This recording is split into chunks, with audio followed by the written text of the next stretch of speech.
Hi friends, today let's learn the Swarajati in the Ragam Mohana.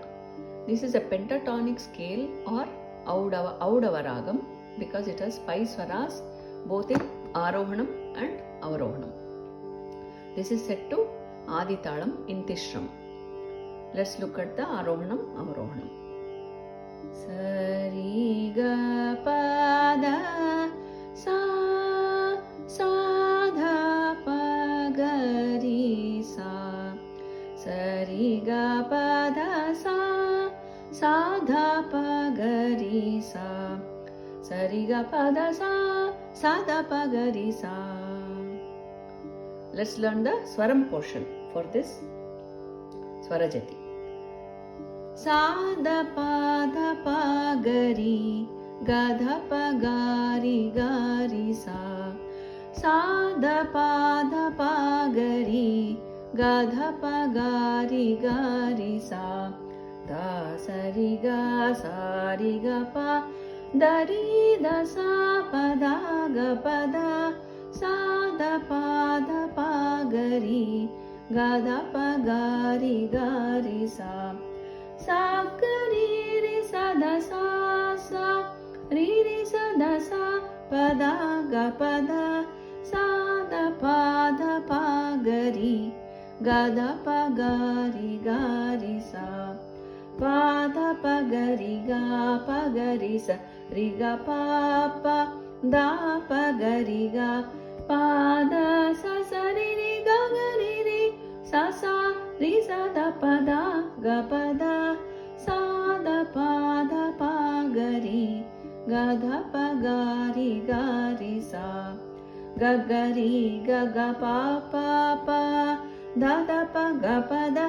Sa sa ri sa ga ri sa da sa pa da pa ga pa ri ga ri sa ri ga pa da. Sa da pa gari ga da pa gari gari sa. Sa ri sa da sa pa da ga pa da. Sa da pa gari ga pa da. Sa da sa pa da pa gari ga pa da. Sa da pa ga pa ri ga pa da. Sa ri ga ri sa da sa ri sa da pa da. Sa ri sa da sa pa da ga ri ri ga sa ri da da sa pa pa da ga ga pa ri ri ga sa ri ga pa da. Sa da pa gari ga da pa gari gari sa. Now let's take a look at the Sahityam for this Swarajati. Bala Krishna Mohana Parama Bhakta Palana. Bala Krishna Mohana Parama Bhakta Palana. Shri Ramana Shaurya Gana Triloka Palana Suguna. Bala Krishna Mohana Parama Bhakta Palana. Nanda Gopa Sukumara Nalina Dalayataksha-hari. Bala Krishna Mohana Parama Bhakta Palana.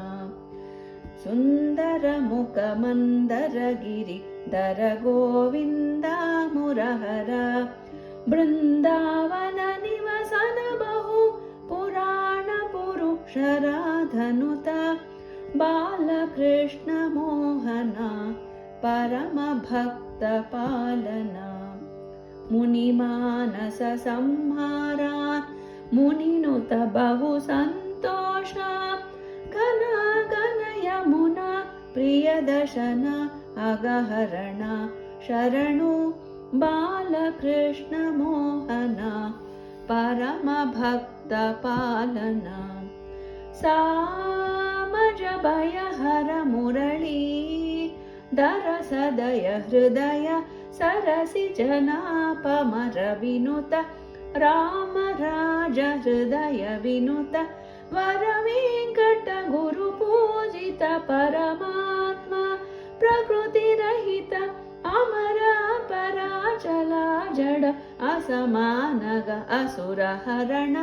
Bala Krishna Mohana परमभक्तपालना श्रीरमणा शौर्यगणा त्रिलोकपालना Suguna बालकृष्णमोहना परमभक्तपालना. Hope you got it.